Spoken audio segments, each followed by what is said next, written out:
السلام عليكم ورحمة الله وبركاته، إزيكم عاملين إيه؟ يا رب تكونوا بخير وفي أفضل حال يا رب. اللهم صل وسلم وبارك على سيدنا محمد وعلى آله وصحبه وسلم أجمعين. بما إن الفيديو اللي فات اتكلمنا عن الناس اللي بتتكلم والناس اللي بتقول والناس اللي ما بتبطّلش كلام، فالفيديو ده بقى ناوية أتكلم معاكم عن الوجع بقى، الوجع اللي بنحس بيه بعد بقى ما بنسمع كلمة من حد أو حد يقول لنا كلمة تضايقنا أو آمم، حد يجرحنا بفعل، بموقف، بحركة مش لطيفة يكون قاصدها، حاجات من دي مواقف بتحصل كتير أوي، خصوصًا طبعًا يعني بيبقى بين الستات أكتر. ف الحاجات دي يعني بيكون ليها أثر بقى على بعض السيدات، آمم، بيرجع بإيه، بإنه يعني موقف ورا موقف بيسيب وجع جوانا وتعب، وللأسف الناس ما بتشوفش ده، هي الناس شايفة الظاهر بس، لإن بيبقى في تعب يعني مش بيتحكي، و وفي وجع ما ينفعش أشرحه، مش هاعرف أشرح لِك أنا موجوعة إزاي من الكلمة اللي أنتِ قُلتيها لي، مهما أشرح ومهما أتكلم، فأكيد أنا مش هاعرف أوصّل لِك اللي أنا حاسة بيه، ولا أنتِ هتعرفي تحسّيه زي ما أنا حاسّاه، فبيبقى في تعب فعلًا لا بيتحكي ولا وجع بيتشرح. فيا ريت نبقى كده هيّنين وليّنين في كلامنا، ما ن ما ندبّش كده الكلمة بقى ونقول أصل أنا أسلوبي دبش والكلام ده، لأ خلّينا كده. فأنا النهارده إن شاء الله يعني أنا باتكلّم معاكم عن الوجع اللي بنحس بيه بقى بعد المواقف الرخمة دي.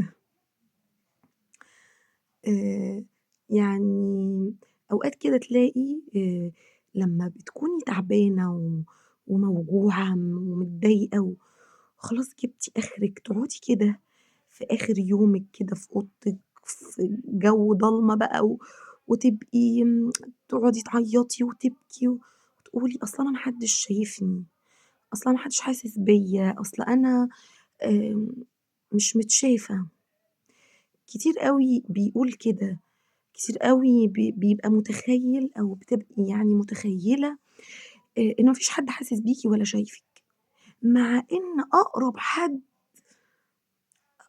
يعني إزاي ما يجيش على بالِك أقرب ليكِ من حبل الوريد، يعني ده ربنا، ده ربنا إزاي، إزاي تنسي أو ما يجيش في بالِك إن ربنا مش حاسس بيكِ، أو إن ربنا مش شايفِك، أو إن يا ستي ناسيكِ.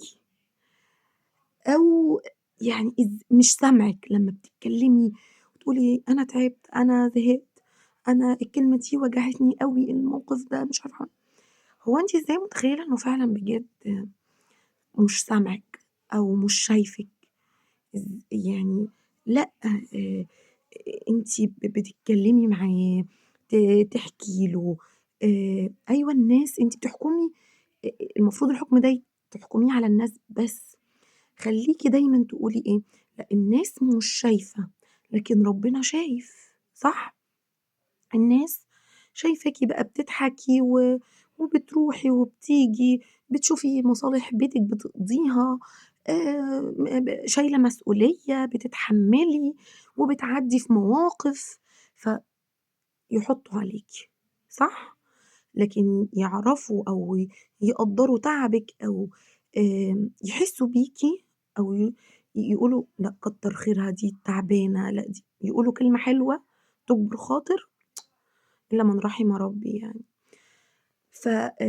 في الوقت ده بقى أنتِ بتحسّي بقى إنِّك مش متشافة، لكن يعني أنتِ فعلًا ما حدّش شايف اللي جوّه قلبِك غير اللي خلقِك، هو ربنا بس اللي شايف وسامع وحاسس، ماشي؟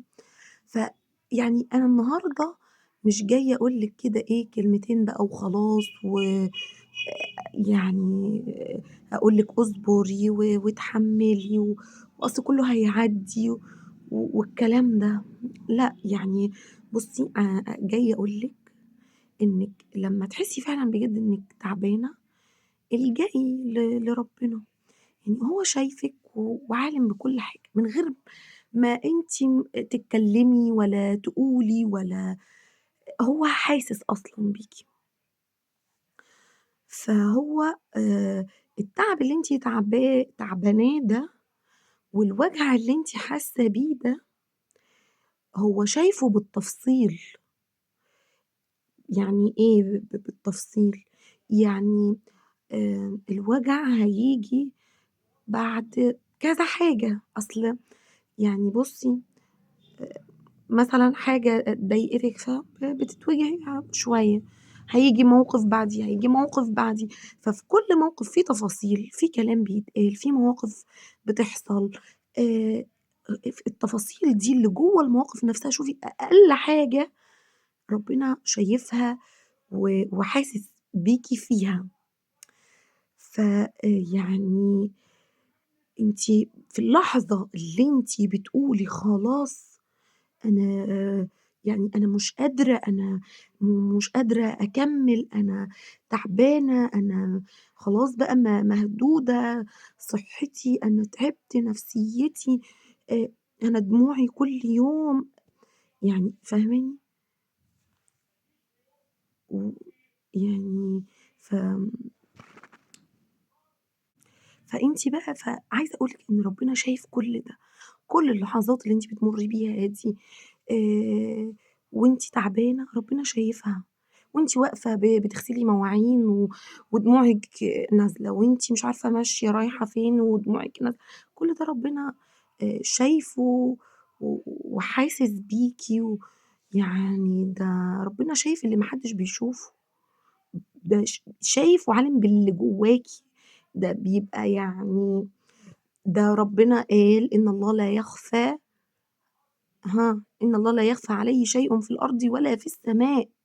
ما فيش حاجة ب ب ب يعني بت ب ب بتختفي أو يعني في حاجة ما فيش حاجة ما بيعلمهاش أو ما بيعرفهاش. فأنتِ يعني إيه تاني؟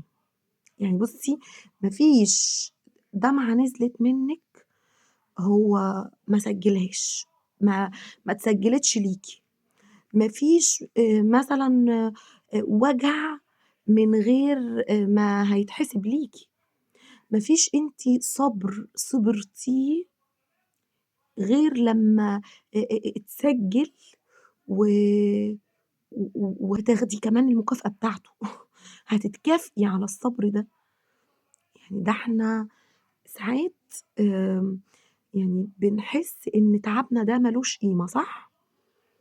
لكن بالعكس، ده تعبنا ده و والصبر اللي إحنا بنصبره على الوجع وعلى الأذى وعلى الكلام اللي بيضايق والحاجات دي آمم يعني سبحان الله بنتكافئ عليها، ربنا عشان شايفها وعالم بيها وبكل تفاصيلها وعالم يعني إيه وجع فعلًا، ما هو الصبر ده جاي على فكرة يعني من الوجع، أنتِ لولا إنِّك موجوعة وتعبانة فبتصبري وبتتحمّلي، بتتحمّلي إيه وبتصبري على إيه، صح؟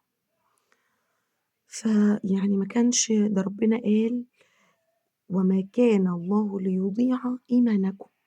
كان يعني ما كانش ربنا قال كده، ربنا ما بيضيّعش حاجة وخلاص. ما فيش إحساس أو شعور أنتِ بتحسّي بيه غير لمّا ب ب ب يعني بتؤجري عليه، بيدّيكِ أجرِك على الشعور ده إنِّك اتحمّلتيه وإنِّك كتمتيه وإنِّك قدرتِ إنِّك تصبري وقدرتِ إنِّك يعني تتخطّي آآ الوجع ده أو يعني فاهماني؟ إنِّك ت ت ت تعدّيه وترضي وإنِّك تصبري كده لمّا ربنا يعوّضِك بقى بعد كده. ف يعني بُصّي، ما فيش حاجة بتروح عند ربنا، ما فيش صبر بيتنسي ولا خطوة خطّيتيها وتعبتِ فيها ولا مثلًا نيّة خير أنتِ نويتيها، نويتِ تعملي حاجة خير أو نويتِ تعملي حاجة كويسة. بُصّي، أي حاجة أنتِ مجرّد حتى التفكير، ما فيش حاجة بتضيع، خلّي في بالِك، ما فيش حاجة بتضيع عنده، كل حاجة عند ربنا ب يعني عايزة أقول بميزان كده أو يعني إيه، بتتحاسبي عليها. والله نويتِ بس خير في حاجة، أنتِ أخدتِ الأجر، حتى لو ما اتعملتش، حتى لو الحاجة دي ما تمِّتش، خلاص بتؤجري على النية. فتفتكري بقى الوجع أو الكلام اللي أنتِ اتأذيتِ منه هيعدّي كده بسهولة؟ لأ يعني أكيد لأ طبعًا. فيعني هتلاقي بقى يعني مواقف كتير بتضايق أوي بصراحة يعني.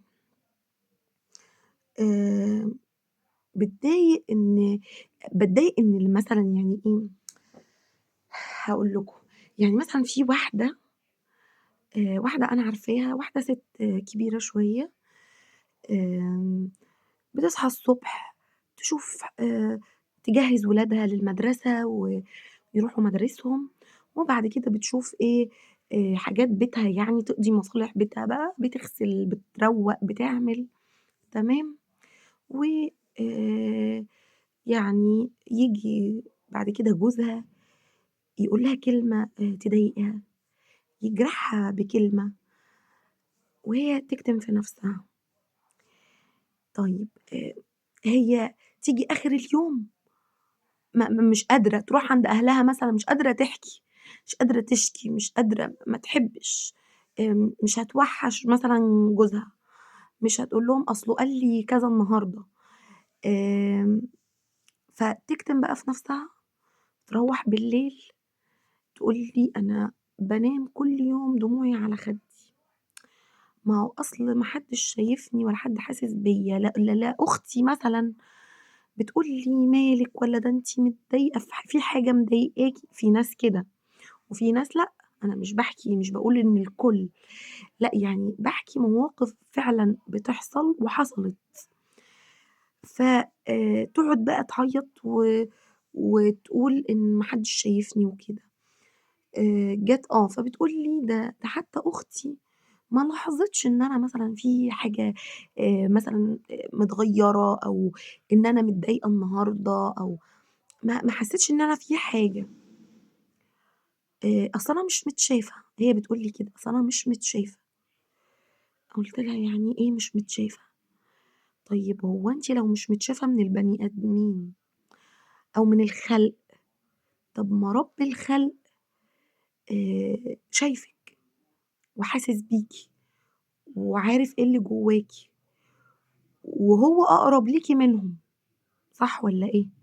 يعني هو أقرب، يبقى المفروض أنتِ بقى اللي تقولي ده شايفني وده حاسس بيّا لأ، ده ربنا، ربنا هو اللي شايف وسامع وحاسس، يبقى أنا لمّا أقعد أتكلّم معاه وأحكي وأفضفض، أنا أرتاح، أحسن من إنِّك تحكي مع أي حد.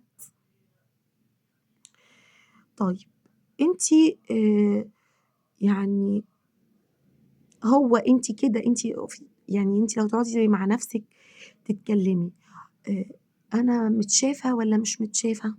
في ناس بتفكّر كده، أنا ده اللي حواليّا ما حدش حاسس بيّا، لأ ما أنا أرجع بقى في كلامي، لأ أنا متشافة كويس جدًا، بس متشافة من مين بقى؟ متشافة من ربنا، متشافة من اللي يقدر يداويني، واللي يقدر يشيل عني الوجع ده، مش الناس اللي يراضوني كده بكلمتين وخلاص، لأ. فربنا شايفِك إنِّك وأنتِ بتصبري وأنتِ ما بتشتكيش وأنتِ يعني متحمّلة وجاية على نَفْسِك. يعني وأنتِ كده بتقولي مثلًا حسبي الله ونعم الوكيل، يعني هو مش سامعها؟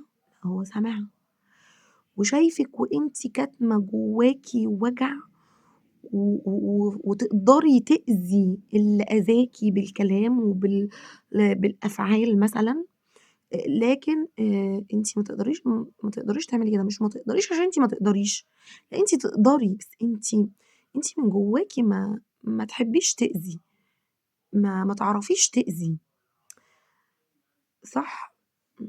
فدي كانت بجد يعني قصة واحدة أنا عارفاها، فأنا كان ده ردي عليها بصراحة يعني، قُلت لها: "إزاي؟ إيه اللي أنتِ بتقوليه ده؟ إزاي مش متشافة دي؟ إيه كلمة مش متشافة دي؟" زي واحدة النهارده الصبح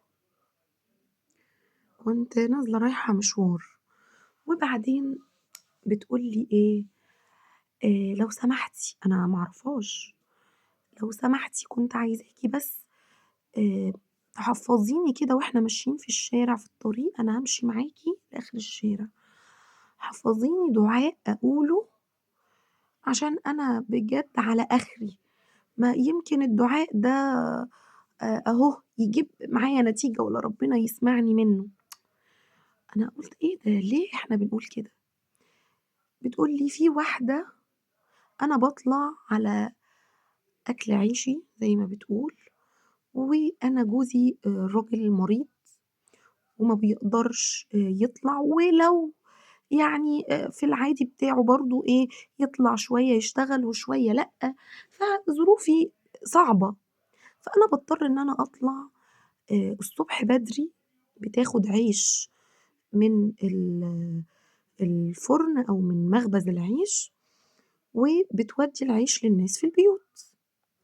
فبتقول لي: "في واحدة يعني الله يعني يسامحها ويغفر لها ويهديها ويصلح حالها وحالنا يا رب، بتتكلم عليَّ كلام مش كويس، وبتقول، وبتقول، وبتقول." وطبعًا الست بتبكي وحالتها يعني صعبة.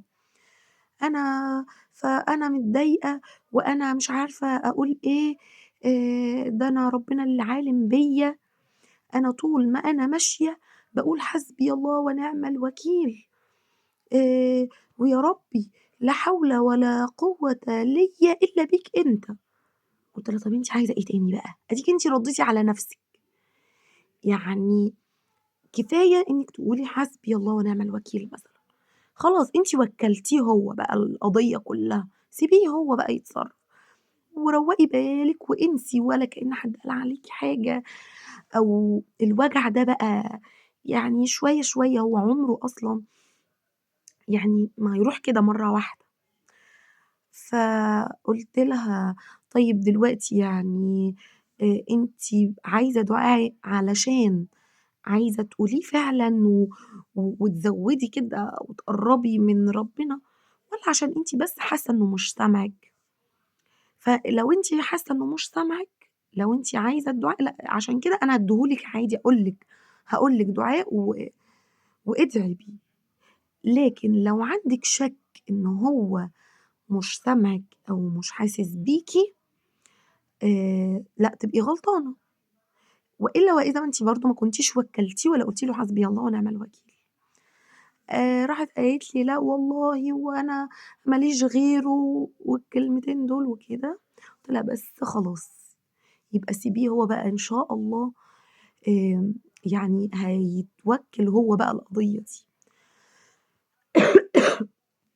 عايزة برضه أتكلّم معاكم في إن أوقات التعب لمّا بييجي من ناس قريّبة مننا تمام، بيبقى صعب أوي وبيوجع أوي.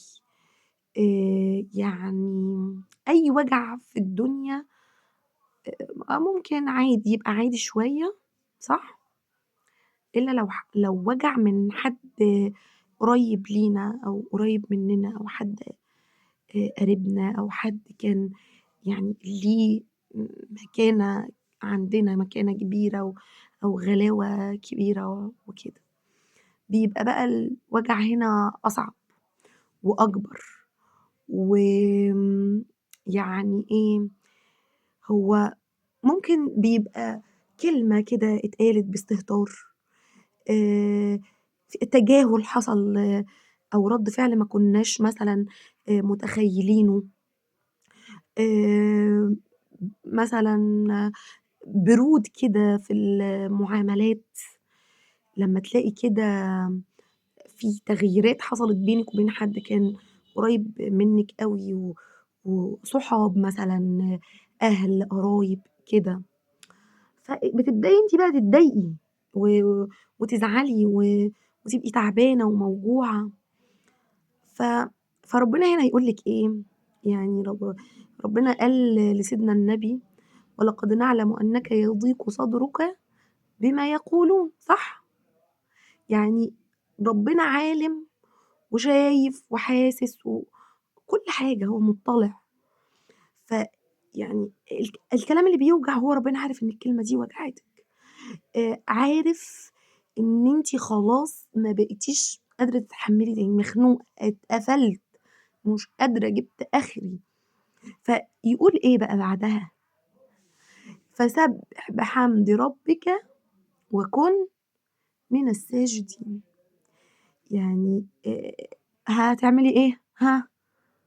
خلاص تروحي له هو بقى، تقعدي بقى تصلّي وتسجدي وتدعي وسبّحي بقى واذكري وخلّي على لسانِك على طول لا إله إلا الله ولا حول ولا قوة إلا بالله، تريّح قلبِك وتريّح بالِك وتهدّي روحِك كده وتطمّنِك. ما لناش غيره، ما لناش غيره. فعلًا يعني مش أي وجع بيتحكي،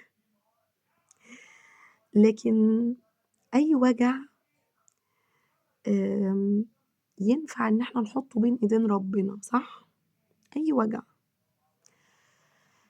آمم لمّا بنصبر على الوجع ده اللي ما حدّش شايفه وما حدّش حاسس بينا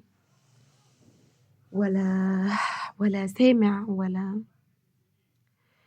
فإن إحنا نصبر على الوجع فعلًا أجره كبير وأجر عظيم، إنما يوفى الصابرون أجرهم بغير حساب. يعني بُصّي ما فيش حاجة هتعدّي، ما فيش كلمة هتعدّي، ما فيش موقف هيروح كده وخلاص، أو ما فيش حاجة، ما فيش حاجة، كُلّه بأجر، كُلّه بأجر عنده، كل حاجة أنتِ بتصبري عليها، كل حاجة أنتِ متحمّلاها وفاض بيكِ كده وكل حاجة بتبقى خانقاكِ وكل حاجة بأجر. يا بختنا بقى، يا رب اجعلنا من الصابرين يا رب، يا رب اجعلنا من الصابرين، يا ال يعني يبقى كاتب لنا فعلًا أجر كبير وأجر عظيم. يعني بيدّي عطاء بلا عدد فعلًا.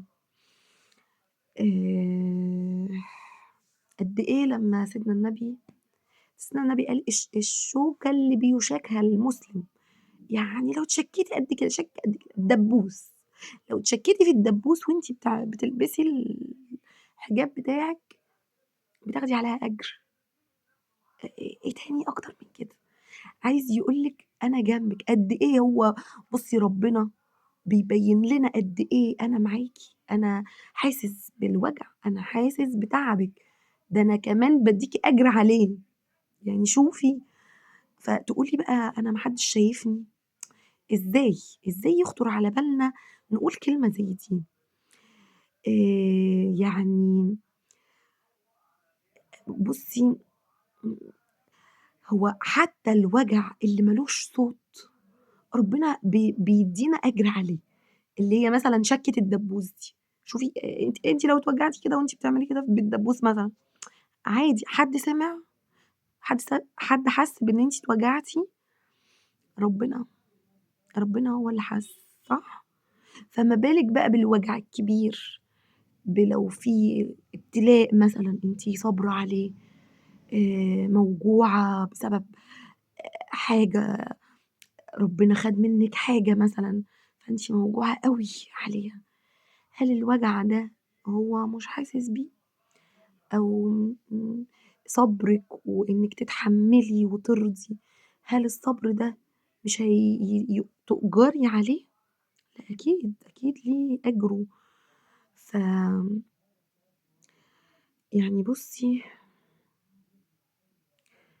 مش عايزاكِ تنسيه خالص، في كل حاجة، في كل موقف، كل خطوة ب ب ب ب ب بتمشيها وبتاخديها، كل حاجة يعني بُصّي هتلاقي، خلّيكِ فاكرة إنه معاكِ، وإن كل اللي أنتِ فيه ده يعني بيوديكِ لطريق الجنة، ما هو آخره إيه؟ إن شاء الله آخره جنة، الصبر والرضا وإنِّك آمم تكتمي وما تشتكيش وبتلجئي ليه هو بس، ما إنِّك كل ما هتقرّبي منه وكل ما هتدّي له هو آآ يعني يبقى في صِلة بينِك وبينه، كل ما إن شاء الله، إن شاء الله يعني آآ تقرّبي أوي وتقرّبي أكتر لطريق الجنة. يعني أوقات بييجي علينا تقولي إيه، أصل أنا بادعي وما فيش رَد، يعني بنستنى والوقت بيطول وما فيش إجابة، يعني أصل هو ناسيني. للأسف يعني كتير أوي آآ مننا بيقول الجملة دي، أو معظمنا لمّا بيكون خلاص بقى الواحد فاض بيه، فيقول إيه، ده تقريبًا كده ربنا نسي، تقريبًا كده أنا بادعي وربنا مش سامعني، صح؟ طب إزاي هيبقى هو مش سامعني، وإزاي ناسيني وهو اللي قال إيه، ادعوني أستجب لكم، يعني سهلة، سهلة، هو اللي قال مش إحنا، ده هو. طيب أنا دعيت وقُلت له يا رب هوّن عليَّ الوجع ده وشيل عني التعب ده بقى، أنا تعبت، أنا كفاية كده، مش قادرة إن أنا أتحمّل تاني. طب هو أنتِ فاكرة بقى إن هو مش سامع، لكن هو لأ سامع، لكن بيأجّل أو بيشيل عنِّك بلاء أو بيدّخره عنده للآخرة، ما هو حاجة من ال3. آآ ف ف أيًا كان بقى، أيًا كان سواء كده أو كده أو كده، ده الأفضل ليكِ وده الصالح ليكِ وده الأحسن ليكِ. أي حاجة بتحصل آآ و و و ويعني عايزة أقول العوض لمّا بييجي أو لمّا ربنا بيبعته، هو بيبعته في الوقت المناسب، لمّا هيجبر خاطرِك فعلًا وقتها هتقولي ياه! ده أنت يا ربي كنت حاسس بيّا أوي، عشان كده أنت عوّضتني العوض الجميل ده. يعني هتقولي إيه ده!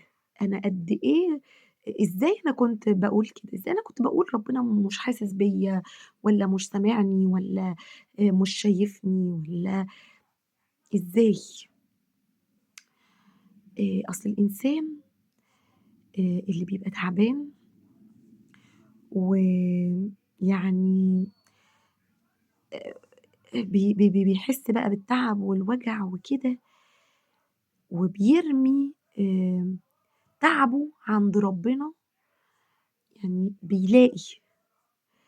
آمم بيلاقي ربنا معاه، بيلاقي ربنا فعلًا جنبه، بيقول أنا فعلًا ربنا مش سايبني. يعني إنما بقى الإنسان اللي اتعود إنه يشكي ويتكلم ويروح لده ويروح لده ويشكي لده ويحكي مع ده ويقول، طب هتلاقي إيه من الناس أصلًا؟ هي الناس هتدّي لك حلول؟ بالعكس الناس هتخذلك، يعني معظم الناس هتخذلك.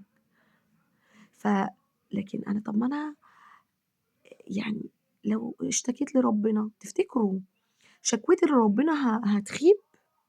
أبدًا والله حاشا، مش هتخيب أبدًا، أبدًا، أبدًا. يعني ده لو الإنسان عرف فعلًا قد إيه ربنا بيحبه، كان قلبه ده يعني يهدى خالص مهما الدنيا دي تضيق بيه. ليه؟ أصل خلاص هو ربنا بيحبني، عمره ما هيدّيني حاجة وِحشة ولا عمره هيخلّيني أحس أو أمُر بفترة أو بظروف أو بوجع أو بتعب أو يعني أيًا كان إلا لحكمة معيّنة، إلا لو لحاجة هو بيعلّمني حاجة بيخلّيني في الفترة دي باتعلّم وباخد دروس أنا ما كنتش هافهمها ولا هاعرفها غير في المدة دي وفي الفترة دي.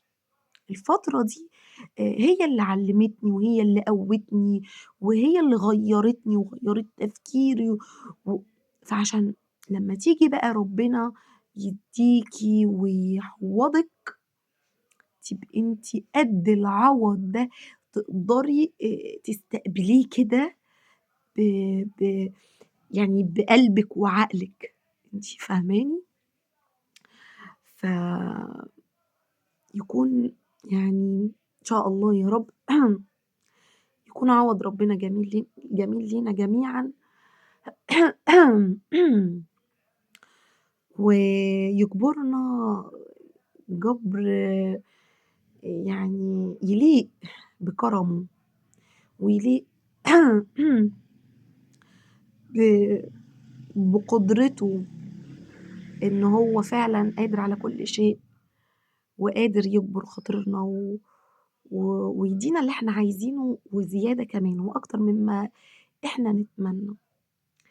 أنا عايزة أسألكم بقى سؤال، أنتم قولوا لي بقى، احكوا لي، عايزاكم تردوا عليّا كده في الكومنتات، أنتِ آخر مرّة بقى قعدتِ كده بينِك وبين نفسِك وفضفضتِ لربنا، يعني حسيتِ بإيه؟ كنتِ مبسوطة، كنتِ مرتاحة، كانت إمتى؟ أنتِ آخر مرّة كده افتكري كانت إمتى حكيتِ معاه وفضفضتِ معاه؟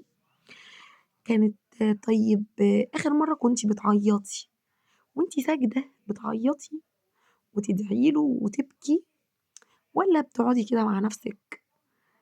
طب جرّبي كده لو أنتِ بتقعدي مع نفسِك وبتبكي وتعيّطي في حالِك، جرّبي تقومي كده تتوضّي وتصلّي ركعتين وتبكي كده وأنتِ ساجدة وشوفي بعد كده هتحسّي بإيه، هترتاحي بقى شوفي كده جرّبي. آمم بُصّي، عايزة أقول هو مش عيب إن إحنا نتعب أو مش عيب إن أنتِ تبقي تعبانة، يعني لكن العيب إن أنتِ تفضلي حاسة بالتعب من غير ما إنِّك تلجئي لربنا، ده ربنا قال: "إن مع العسر يسرًا، إن مع العسر يسرًا." مرّتين، إيه تاني؟ بيأكد لِك أهو مرّتين إن بعد التعب والوجع اللي أنتِ فيه ده ه ه هيفتحها عليكِ وهيفرجها وهيعوّضِك، والله إن شاء الله بإذن الله هيعوّضِك. فعايزة أقول بقى عايزاكِ تطمني، وعايزة أقول لِك إن ما فيش وجع ما فيش بعده فرج وجبر خاطر وما فيش حزن إلا وليه نهاية، وربنا يجبر خاطرنا وخاطركم ويرضينا ويصبّرنا ويهوّن علينا. آمم عايزة أقول لِك لو أنتِ تعبانة ربنا شايفِك وسامعِك ومش هيسيبِك، خليكِ فاكرة الجملة دي، ربنا شايفِك وسامعِك ومش هيسيبِك. طوّلت عليكم أوي في الفيديو ده، أقابلكم إن شاء الله في فيديو جديد، بس ما تنسوش بقى لايك وشير ويعني ضبّطوا بقى كده القناة ابعتوها لكل صحابكم وحبايبكم لو كلامي كان كده خفيف ولمس قلبكم، وإحنا بنحكي بقى، أنا باحب أحكي كده، كإني باحكي مع واحدة صاحبتي، مش حاسة بقى إن أنا باتكلم مع فإن شاء الله أشوفكم في فيديو جديد وموضوع جديد.